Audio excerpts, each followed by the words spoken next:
Hello everybody, this is Narmada Naveen Sundar. I am working as an assistant professor in the Department of Computer Science. So today we will see about the next important data structure that is called as the queue data structure. So far in the previous lab session we have seen about the implementation of the array data structure and how the elements are stored using the row major and the column major address calculation. And in the next exercise we have seen about the stack data structure. So now we are just moving on into the next important data structure that is called as the queue data structure. So what do you mean by this queue data structure? So queue, it is a collection of data elements. So where the new items are added at one end, that is called as the rear end, and the items are removed from the other end, that is called as the front of the queue. And the real-time analogy for the queue data structure is, imagine how the people would stand in front of the ticket window to buy their tickets. The people who stand first will be the first one to be served. So this is an analogy for the queue data structure. So when we compare the queue data structure with the stack data structure, so stack is, imagine anything which is open at only one end. So we'll be able to add the elements and we'll be able to remove the elements from only one end, which is called as the top of the stack. But when we just move on to the next data structure, that is called as the queue data structure. So imagine anything that is open at two ends. So one is the front end and the other one is the rear end. So here we see that the elements are removed from the queue in the same order in which they are inserted into the queue. So we could conclude that queue, it operates on the basis of first in, first out. So but when we compare it with the stack, it operates on the basis of last in, first out. So here we see that this is an abstract data type. So why do we need to say that queue is an abstract data type? So because we need to focus only on the features and the operation. So we do not require to bother anything about the implementation. So queue is again an abstract data type which could be implemented with the help of an array or a linked list. So imagine we have a queue. So this queue, it consists of some collection of elements which consist of 1, 2, 3, 4 and 5. And these elements are added to the queue through the one end, that is called as the rear end, and the elements can be removed from the other end, that is called as the front of the queue. And what about the applications of the queue data structures? So why do we need to study about this queue data structure? So the first and the foremost scenario where a queue data structure could be used is, it could be used in a printer which is shared among some set of computers. So imagine any resource that has to be shared. So such resources will be able to handle only one request at a time. So whenever a request is submitted to the printer, so printer cannot tell that I'm busy, I will handle it later. So here the memory is organized in such a way that all the print requests are stored in the computer memory in the form of a queue. So whoever submits the print request first will be the first one to be shared. And the second important application of the queue data structure is, so imagine how the processor does the scheduling of jobs. So processor, it has to perform a large number of tasks. So it has to perform the execution of instruction, and it is also responsible to perform the arithmetic and the logical operation. So the processor, it has to schedule all the jobs in the form of the queue. So that's why in the operating system we'll be learning about the different type of the scheduling algorithms, such as the first come first serve. And now we will focus on about the operations of the queue. So what are the operations that could be done with the help of the queue data structure is, the first and the foremost operation, it is called as the enqueue operation. So the other name is called as the append. So enqueue is an operation that would help us to insert new elements at the rear end. And the second important operation of the queue, it is called as the dequeue operation. So dequeue, this can also be called as a serve operation.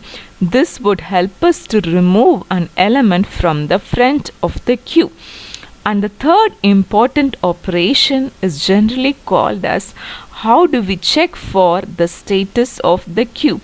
So is empty would help us to check whether the queue is empty or full.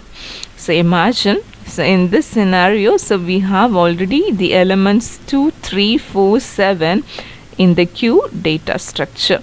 So we just want to append or enqueue a new data 1 to the queue. So this append operation is done at the rear end. And this is an example which tells about the dequeue operation. So already we have some set of elements 1, 8, 7, 3 and 4, and 3 is in the front of the queue. So dequeue is an operation that would help us to remove an element from the front of the queue. So now let us see about the illustrations of the queue operation. So let us assume that the array is used to implement the queue and the elements are indexed from 0 to n minus 1. As I said that before we perform any operation, we say that the queue is empty. And what is the condition? What is the initialization value for the rear and the front is, the rear must be initialized to the value -1 and the front must be initialized to the value 0. So this tells that before we perform any append operation, the queue is empty.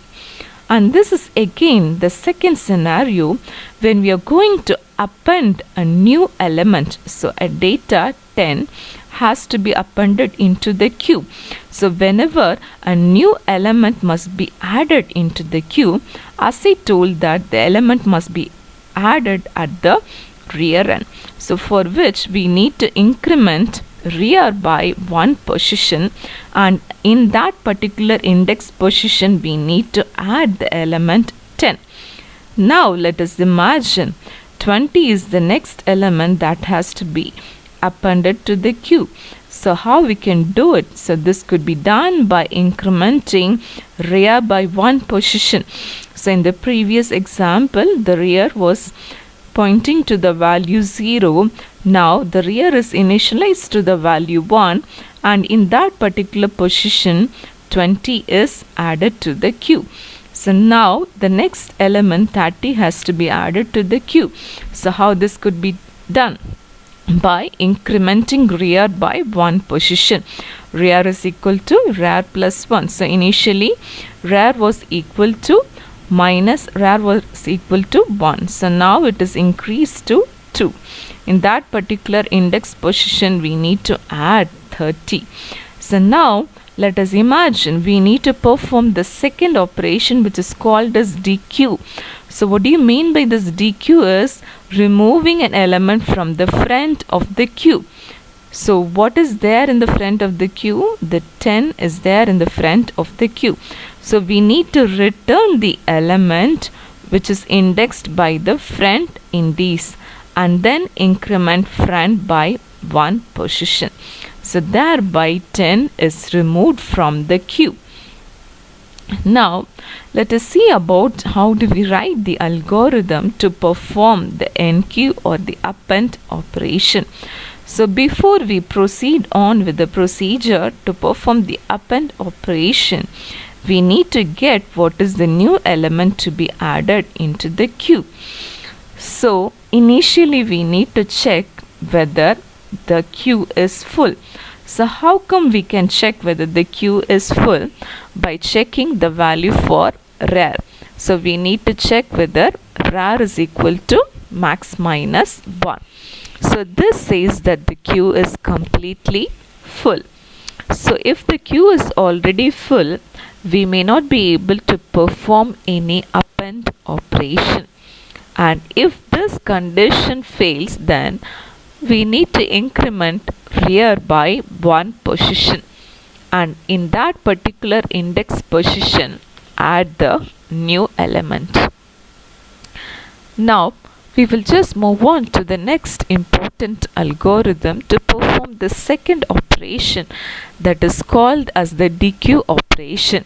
So how do we write an algorithm to delete an element from the front of the queue?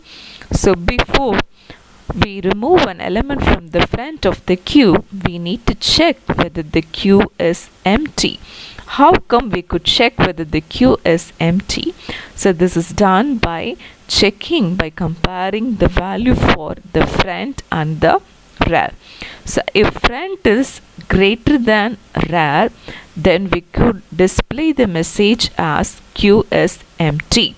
So if this condition fails, then which means that there are elements in the queue which could be removed from the queue, we need to return the element from the front of the queue and increment front by 1 position. So now we need to have certain points to ponder. So let us imagine the first scenario is it is a printer scenario. So as I told that in a printer, imagine a printer which is shared among the computers. So in this scenario, which data structure must be used? Yes, obviously it is a queue data structure. And the second scenario is you just perform some set of undo operation in a word editor. So which data structure is suitable to perform the operations efficiently? Yes, it is again a stack data structure. We will just move on to the third scenario. So imagine you just generate the mini statements from your ATM machine that would help you to print the last 5 transactions, the latest transaction. So in this scenario, which data structure would be most suitable? So here in this scenario again we see that the transactions will be printed in such a way the transaction that is performed last will be the first one to be retrieved. So again, which is the last in first out data structure. So let us go to the next scenario. So imagine you have your browser and you have your back button that is used to revisit all the previously visited web pages. So which data structure must be used to store the addresses of the web page? Yes, so it is again whenever we click on the back button, so whatever the web page we have visited last will be the first one to be retrieved. So again in this scenario a stack data structure will be most suitable. So far we have seen about how do we perform the queue data structure, and we have seen about the properties of the queue data structure. So what is the property of the queue data structure? So queue, it operates on the basis of first in first out, and queue can be implemented using an array and an linked list. And we have also seen about the different algorithm to perform the most important operations such as the NQ and the DQ operation. So thank you all for watching.